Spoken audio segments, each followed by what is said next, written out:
palavra é luz para os meus caminhos. Tua palavra, lâmpada para os meus pés. Olá, meus amores, paz do Senhor. Já oramos, já louvamos e aqui estamos mais uma vez para um resumo da nossa aula, a segunda aula de pré-adolescentes, que tem como título a nossa segunda aula, o dom da palavra de sabedoria. Esse é a segunda lição, que está pautada na palavra de Deus em 1 Coríntios, abra sua Bíblia, 1 Coríntios 12:8, que diz assim: para um, pelo Espírito é dada a palavra da sabedoria, e a outro, pelo mesmo Espírito, a palavra da ciência. Louvado seja Deus. Nós também temos aí Atos 6:10, que diz assim: mas o Espírito de Deus dava tanta sabedoria a Estevão que ele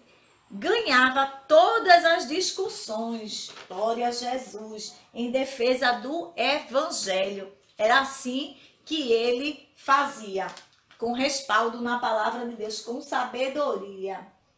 A gente sabe que muitas vezes, se a gente não agir com sabedoria, a gente toma atitudes erradas e teremos, às vezes, consequências, não é isso? Por essas atitudes erradas.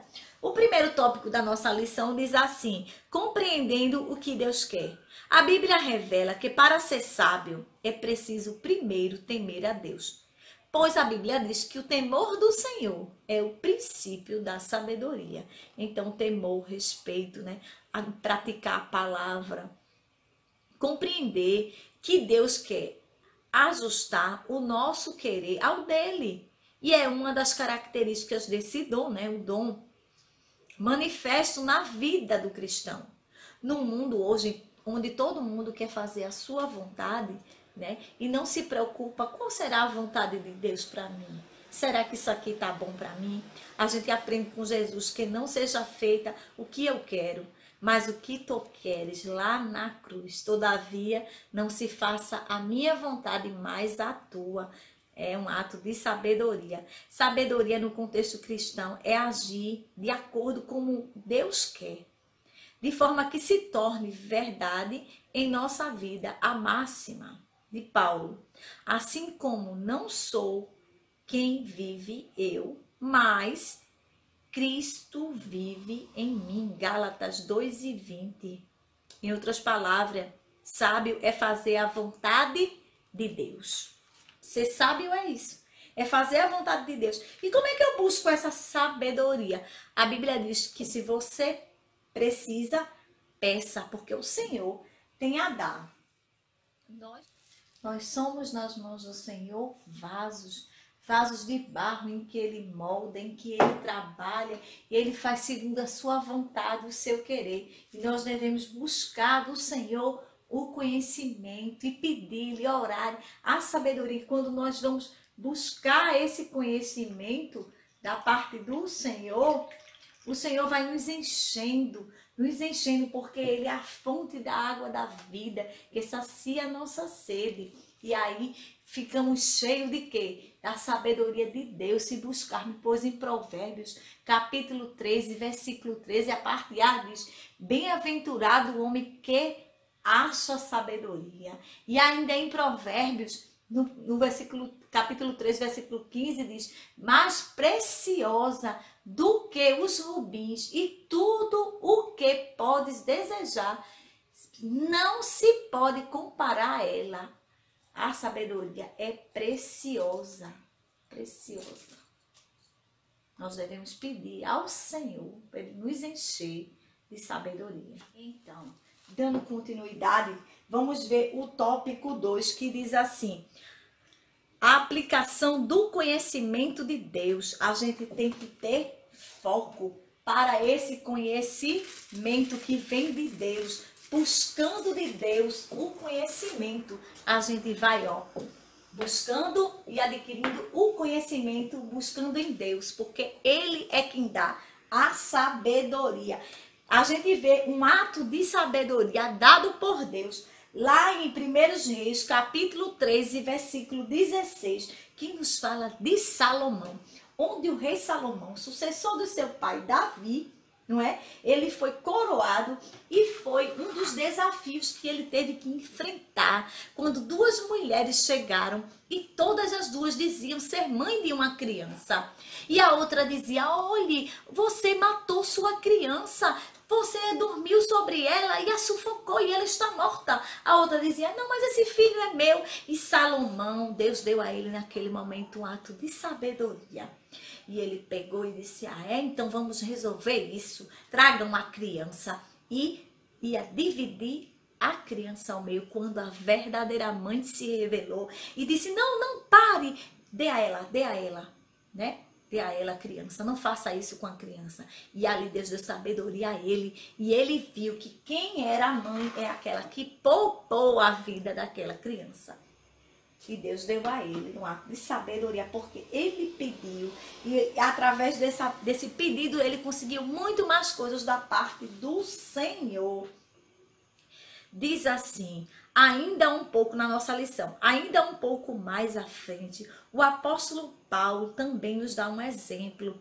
Afirma que a manifestação da palavra pregada não fora dada na linguagem da sabedoria humana, do conhecimento que ele tinha lido e buscado, mas com demonstrações claras do poder de Deus, através do que Deus usou ele. A sabedoria de Deus não é resultado do conhecimento secular. O conhecimento secular, o que a gente busca, é importante, né? Mas não é acima da sabedoria.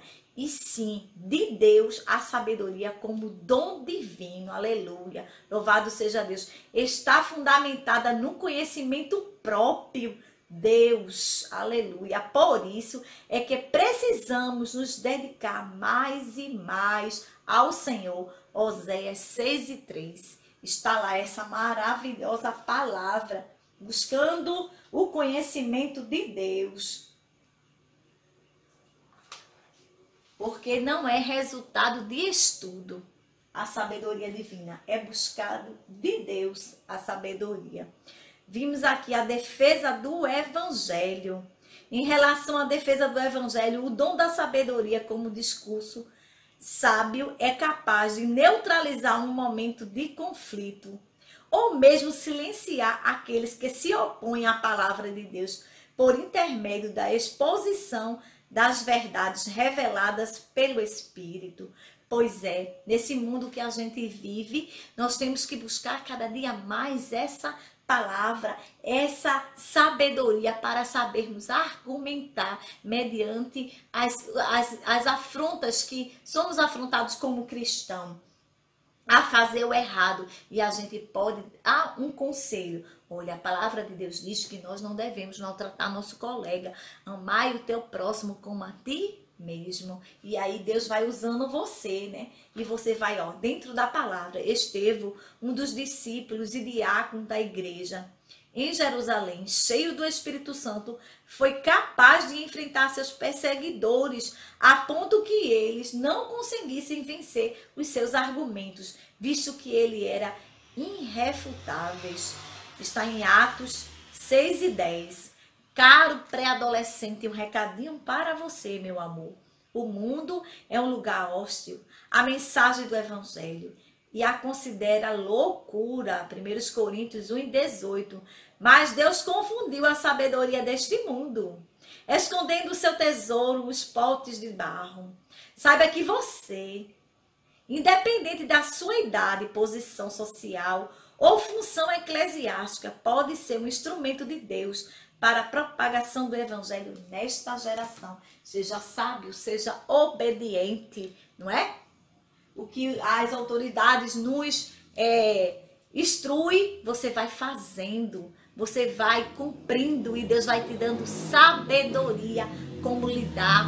Porque você canta numa situação tão difícil, porque você diz que não está preocupado com a situação, mas não está desesperado. Por quê? Porque nós sabemos que temos um Deus que vela na sua palavra para cumprir. Disse que estaria conosco todos os dias e até a consumação dos séculos. Disse que Ele é o nosso refúgio e a nossa fortaleza e que nós não devemos temer, porque o Senhor dos Exércitos está conosco. E a gente vai, se alimentando da palavra, aprendendo. O Senhor vai nos dando, nos instruindo, nos dando sabedoria e a gente defende a palavra de Deus, né?